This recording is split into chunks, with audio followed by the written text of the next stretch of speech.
แต่เช้ามานี่ลงมาสบายดีพี่น้องทุกคน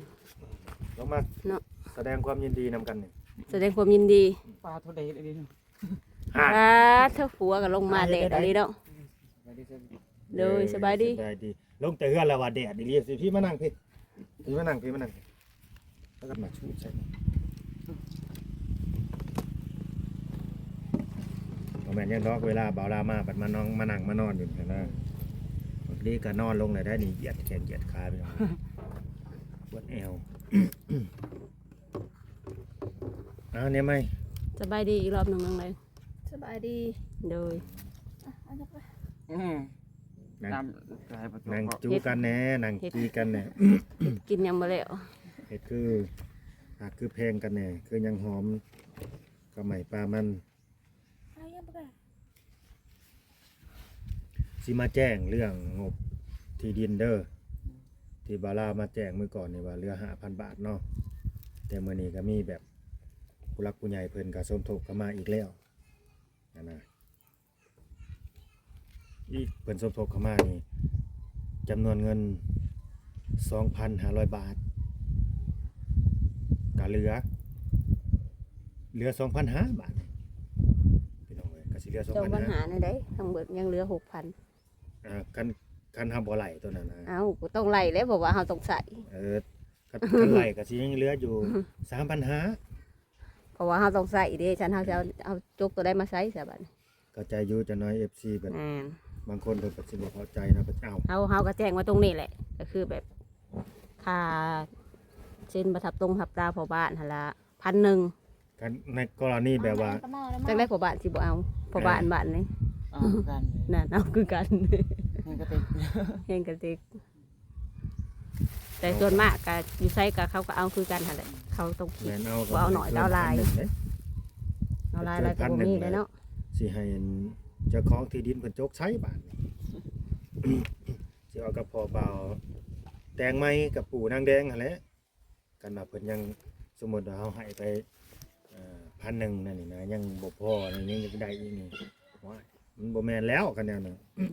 เนาะเพิ่นสมทบมาอีกนี่ 2,500 เนาะกันว่าสิคิดเพิ่มค่าเส้นประทับตาไปอีก 1,000ก็ยังขาดอยู่ 3,500 เด้อพี่น้องเด้อบ่าวแตงนางแดงเด้อ ใกล้จะได้บาทวันนี้หาเรื่องนี้เยอะนั่น ใกล้แล้วใกล้สิจบขาดินแล้วกันจุบมือได้แล้วก็บ่าวลาวก็สินัดมาอีกทีหนึงพอบ่าวแตงมาแล้วก็พอบ้านมาพร้อมกันโลด แม่แล้วสิมานำบ่ แม่มาก็มาเบิ่งน้ำกัน มาเบิ่งน้ำกันมาหูน้ำกัน มาวัดมาแทกน้ำกัน ยังคิดได้หูน้ำกันเด้ โอ้ดีใจนะจุ๊บเจ้าเนาะ นี่นั่งหันหน้ามาผิวว่าเฮ้ยนั่งข้างหันข้างเถอะ จะตก นี่นั่งคัตมาดก็ได้ ผู้ใหญ่ใจดีเด้อ คัตมาด พี่บุพานี่เป็นคนไทยเนาะอยู่ในเกาหลีอันนี้ เนาะบ่สิว่าคือนั่งหัน คนสวยมาก 2,000 บาทเด้อฟังได้สมจักเด้อ 2,000 บาทพี่บุพานี่เปิดซอยสมทบมาซื้อที่ดิน 2,000 บาทรายการคุณกรณิสนันนี่500 บาทอันนี้โยชิโอกะนี่อยู่ประเทศญี่ปุ่นนี่เรียกว่าพี่ฟ้า อยู่ที่กะเจ้าคือบ่เอิ้นภาษาไทยได้สบาย 500 บาทบ่เอิ้นไปให้เบิดให้ครบ แม่นบ่ ให้ครบ ทั้งสองสื่อเนาะ เอิ้นไปให้ครบชื่อโลดให้ครบชุดเลย ปล่อยเอิ้นเนี่ยไปบอกเป็น ทั้งเบิดทั้งมวลน่ะที่ดินน่ะ 15,000 บาทเด้อพี่น้องเด้อแต่ก็ใกล้ความจริงเข้ามาแล้วทุกทีเนาะยังขาดอยู่ 3,500 บาทเนาะขาดอยู่ 3,500 บาทก็หวังว่าสิบ่นานเกินรอแล้วก็สิบ่เกินเงินกำลังศรัทธาจากผู้หลักผู้ใหญ่เพิ่นคนที่ว่าฮักแล้วก็เมตตานางแดงขาวแดงก็ครอบครัวเนาะ คือหลักๆนี่ผู้หลักผู้ใหญ่นี่เพิ่นซอยนี่ยังให้เมียเจ้านี่มีที่มีทางมีเฮือนเด้อบ่าวแตงเด้อเพราะว่าคือบ่าวลาวเว้าแต่ที่แรกเนี่ยมันเป็นเรื่องที่ว่าอนาคตข้างหน้าถ้าเกิดว่าซุมเจ้า2คนนี่ บ่ได้อยู่นํกันแล้วได้เลิกได้ลากันไปแล้วพอให้นางแดงนี่มีบ่อนอยู่บ่อนเศร้าแน่หยังแบบนี้นะเข้าใจบ่ที่เว้านี่บ่แม่นว่าสิให้อย่าให้ห่างกันให้บ่ถือบ่ต้องกันได้มันเป็นเรื่องของอนาคตนั่นน่ะ เนาะคือในใจเฮาตอนนี้ก็บ่ได้คิดดอกบ่ได้คิดถึงซ้ำเรื่องแบบนั้นแม่นบ่บ่ได้คิดโอ้ยว่าสิได้ทิ่มได้ปะสิได้เลิกได้ลากันบ่มีอยู่ในหัวเลยประมาณนั้นแหละ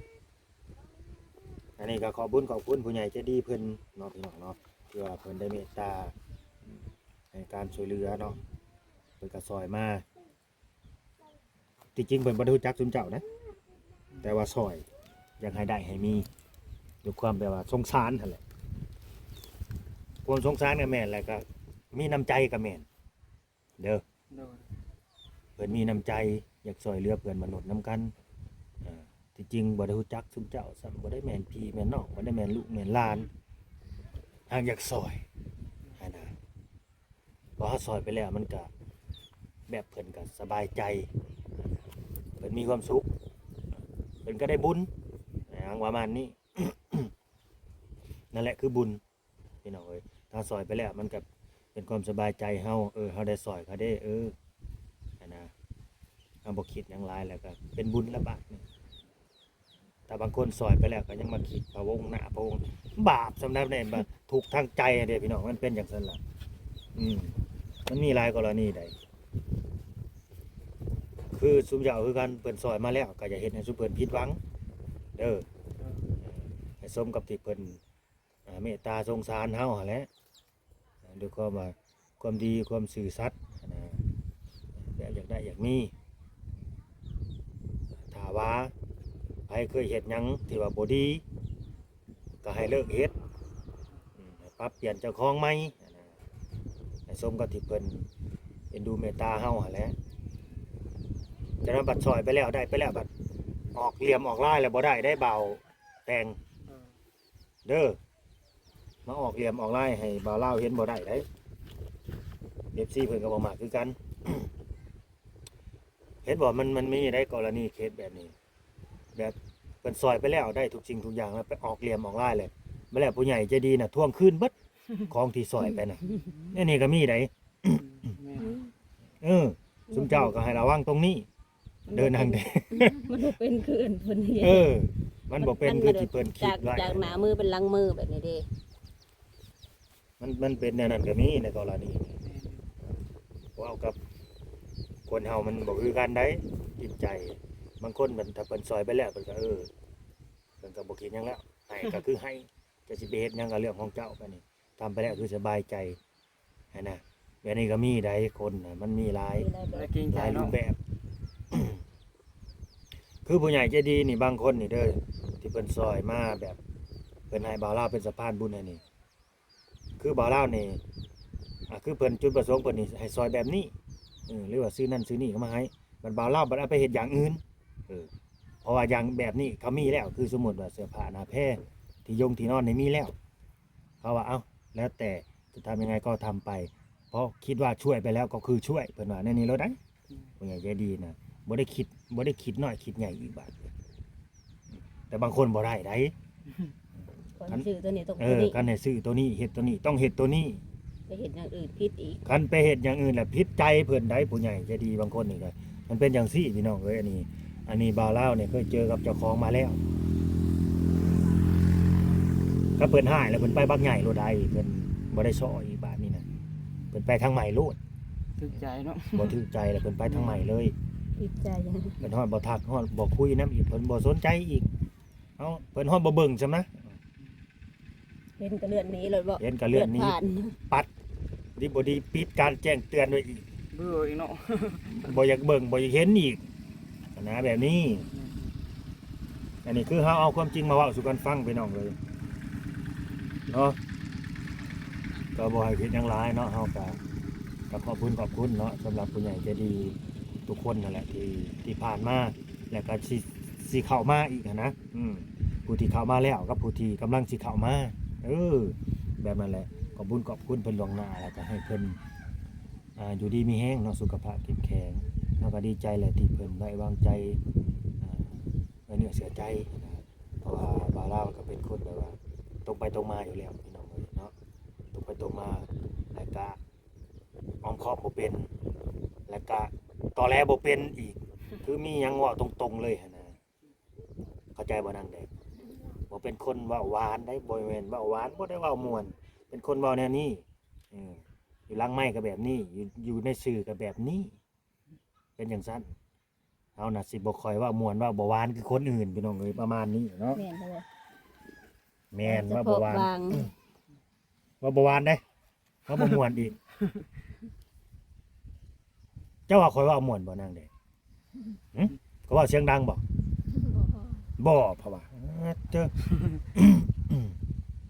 ยังว่าเสียงบ่ดังอีก ไปหานางร้อยใหม่ๆบอกแถวนั้นเขาจะตกใจ อืม คน ดังแน่นอนแต่ว่า เขาย่านเด้ เขาจะเราย่านยายน่ะเราว่าเสียงดังเรา เขาย่านบางคนเขาก็ย่านที่จริงบ่แม่นเฮาเป็นคนแบบเสียงดังดัง ฟั แต่ ชัด เสียงซื่อ เสียงดังฟังชัด ๆอยากให้เข้าใจบางคนก็บอกเข้าใจ เขาให้ แม่น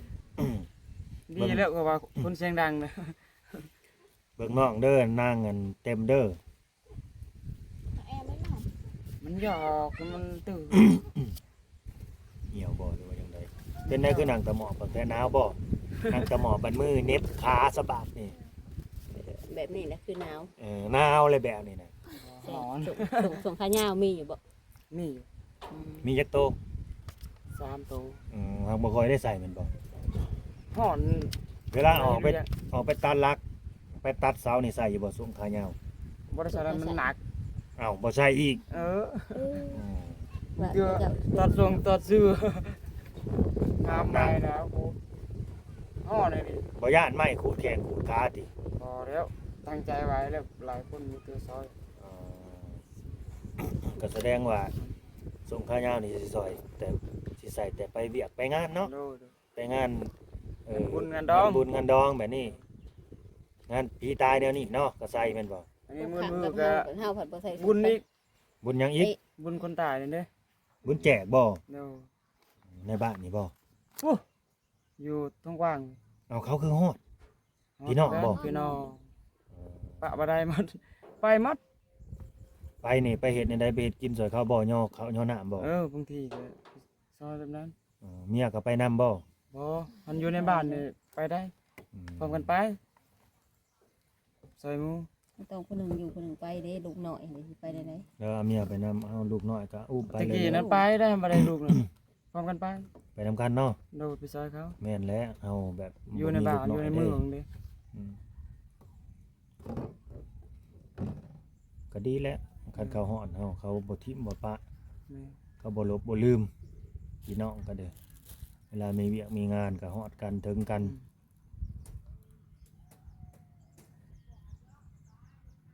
ดีใจอยู่บ่ ดีใจ บ่คิดบ่ฝันเนาะ โดด แม่นเด้อบ่าวลาวก็บ่คิดบ่ฝันคือกัน ว่าสิมีมื้อนี้ว่าสิได้แบบนี้ คือว่าไว้อยู่ได้ ก็ไวอยู่ไวพี่น้อง แม่นบ่บ่แต่ โดด แต่ว่าเรื่องเสาเฮานี่พยายามเด้อ โดด เพราะว่าซื้อดินแล้วนี่สิให้ตั้งเสาขึ้นรถได้ เขายังเกี่ยวเขาเลยว่าซองให้มันเร็วซะก่อน ยังบ่แล้ว โดด อืม เขาสุกทำ ซื้อ เบิ่ง ดิน เอาลำใหญ่ๆนี่ได้เสาก็ดี อืม เอาทอแขนมาก็บ่ไหวคือกันได้เฮ้ยแบบน่ะ นี่แบบนี้ เสามันสื่อนี่เด้อเอาแบบสื่อนี่ นี่แบบนี้ หาเลือกเอา นี่ตัวนี้โคกนี่โอเคนี่ก็งาม อันนี้มันโอ้ มันสองเสาอันนั้นนะมันขี้ลายกว่าหมู ตัวนี้มันสิใหญ่เกิน ใหญ่เกินบ่ มันใหญ่ หนักแล้วเนี่ยจน4คนยอ มันใหญ่ จน แล้วย่านมันหนัก หนัก เวลาผู้ยกขึ้นยกลงดอก มัน แต่ว่ามันใหญ่มันบ่ใหญ่ดอกอันนั้น ใหญ่แหละก็ดี มันอยู่ได้ ง่าย นาน เลย แล้ว ดี มันแกนนั่นน่ะเด้ ใหญ่เลยดีกันเขาให้ซ้ำนี่ก็แฮงดีเลยนี่ คือว่าหนักทั้ง ยาก กันเจ้าของเขาบ่หวงบ่ขี้ทีให้ซ้ำเสาใหญ่ๆนี่แฮงดีแล้วมันแฮงแน่นแฮงหนา มันก็สิทนสิทานอีกบัด แม่ ว่าพวกหยังกับนั่น บ่กินปวกบ่กินแม่แดง กินมันก็กินแต่กาบขึ้นแต่กาบเบิดเท่านั้น การเฮาแก้กะมันเฮาแล้วบ่มีหยังกิน แกะกาบแล้วก็ทาสีทาโอ้ยทาสีอันอิหยังก็ กันเปลือกออกมา สีหยังสีใหม่เขาเอิ้นสีใหม่หยังก็ที่เอาทาในเฮือนน่ะ สีสแลก สีสแลกทาแล้วมันสิเหลืองเงาเลย อืม น้ำแล้วก็ไม้ไปชิ้นตัวโอ้ยคักคือหยัง ทาก็ได้นะ มันเปลืองลายให้มันทนเลยจ้ะ อืมเฮ็ดไปลายแห่งเปลืองหลายเนาะ เดี๋ยว เอาพอได้อยู่ สำได้บุญแล้ว บุญเติบแล้วจะสำได้ ได้บุญแล้วสำเร็จแล้วเนาะบุญหล่นถาบเด้ซะอืม นางแดงนี่เคยคิดอยู่บ่ว่าสิได้เอ็นดินในเฮือนเป็นของเจ้าของ โดย โดยบ่ได้คิดแม่นว่า โดยนี่คือเคยคิดนะคิด เนาะแม่นเป็น อืมเคยคิดอยู่คิดอยากได้หั่นแหละเฮ้ย คิดอยากได้ คิดอยากได้คิดอยากมีหั่นแหละ เป็นของเจ้าของ ถ้าเห็นเฮือนหมู่งามๆก็โอ้ยอยากได้แบบเขาเด้อยากมีแบบเขาเด้ก็เป็นเรื่องธรรมดาแหละคนเฮามันก็อยากได้อยากมีเบิดนั่นแหละ เป็นค ต่าง น แต่ เนาะ ว่าสิได้หรือบ่ ก็ขึ้นอยู่กับบุญวาสนาคือกันนั่นแหละท่านว่าคนเฮานี่เกิดมาแล้วบ่อยากได้อยากมีพี่ซังน่ะโอ้เสียชาติเกิดเป็นคนบ่แม่นหยังดอกว่าตรงๆซะ อืม เกิดมาแล้วสิบ่อยากได้อยากมีพี่ซังมีแต่อยากกิน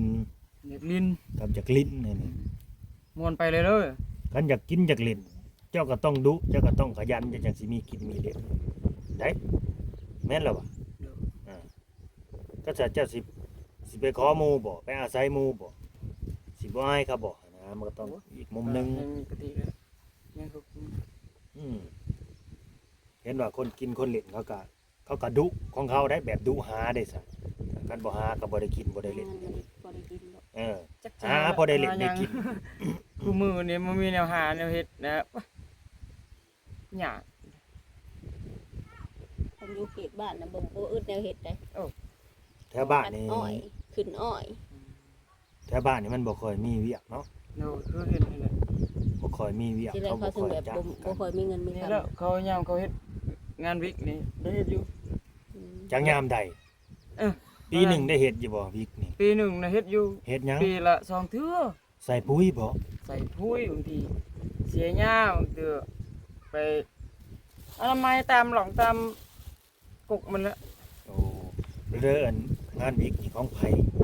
คนลาวบ่เป็นเจ้าของ ของจีน จีนอีก จีนหมดเลยประเทศเฮานี่ บัดหัวหน้าได้ซะแบบเวลาเฮาไปเสียหญ้าสมมุติเฮาไปเสียหญ้าไปใส่ปุ๋ยนี่ผู้มาคุมมาเบิ่งนี่ก็จีนคือกันอีก เดี๋ยวนี้มันมีคน หรือมันจ้างคนลาวบ่ คนลาวอยู่ในบ้านนี่ก็ได้เลย อ๋อ ไล่เตย จ้างคนลาวมาเบิ่งให้ เดี๋ยว เป็น ใน หัว บ้าน เป็นหัวหน้านั่นนี่เนาะ ในบ้าน อืมมีแต่จีนมาสัมปทานเบิดแต่นี่ มันสื่อมันเลยนะดินนี่นะ เอาอีกแล้วบาทนี่ สื่อเลยได้ จีนซื้ออีกเพราะว่า ซื้อได้ เอ้าเงินลาวหลาย เงินเขาหลายแล้วเขาซื้อได้ เดี๋ยวซื้อนำเจ้าของดินนี่แหละในหยกนะ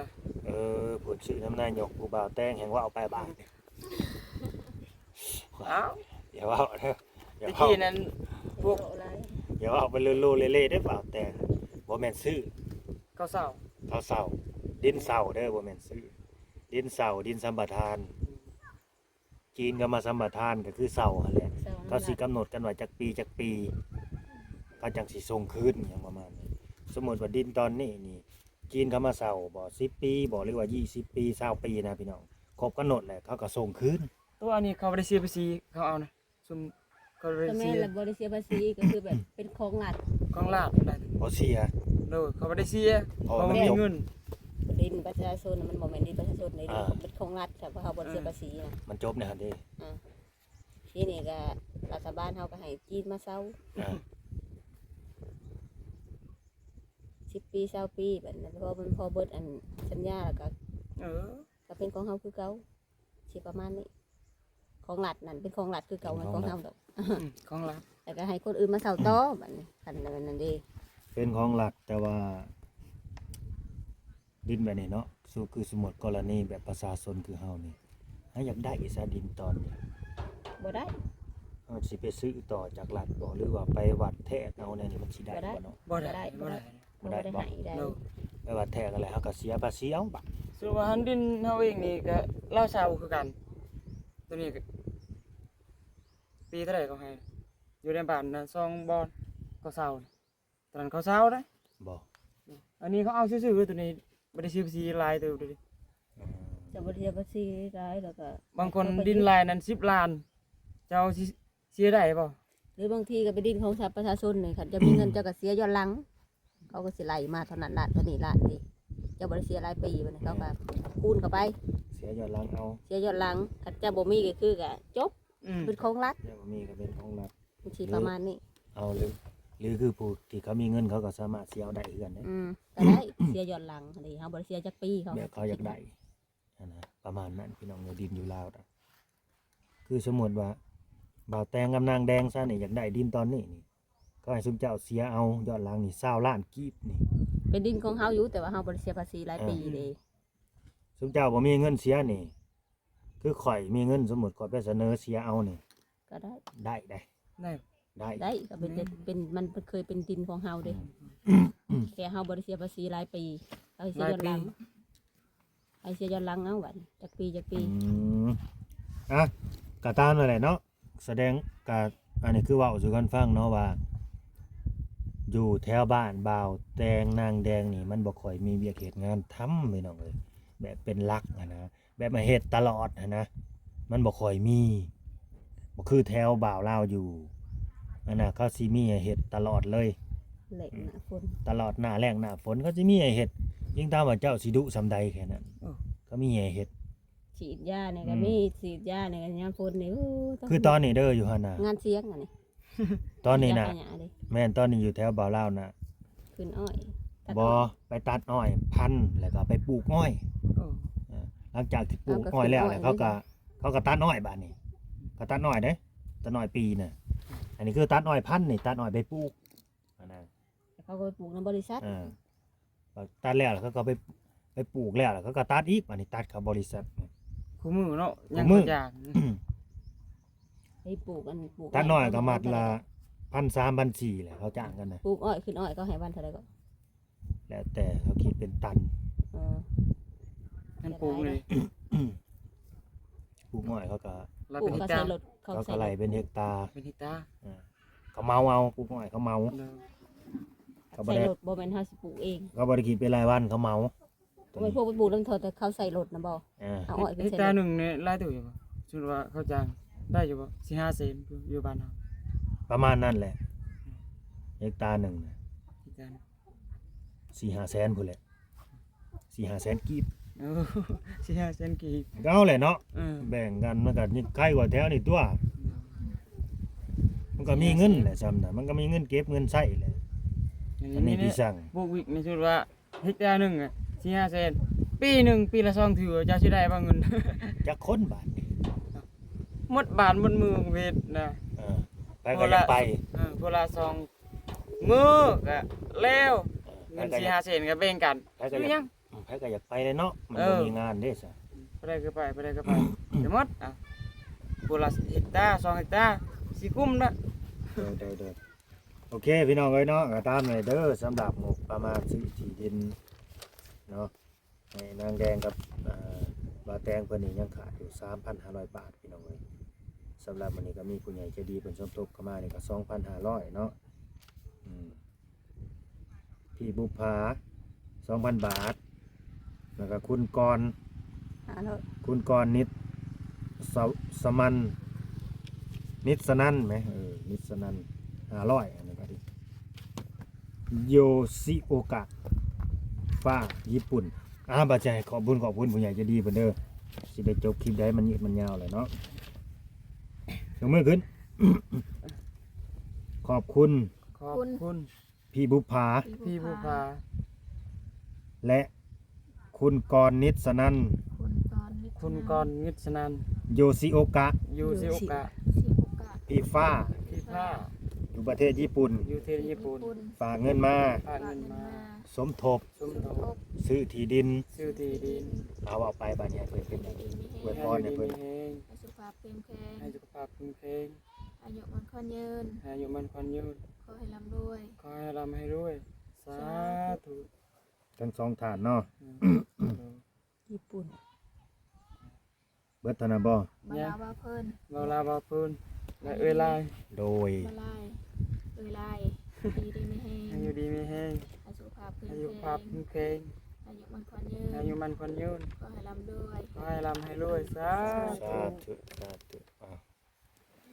ทางอะไรหน่อย แต่ว่าหมอเพิ่นแหงแล้วจ้ะ สมพรปากของสุบเจ้า โอเค สุบเจ้าก็ให้อยู่ดีมีแรง สบายดี โดยเอาไม่มา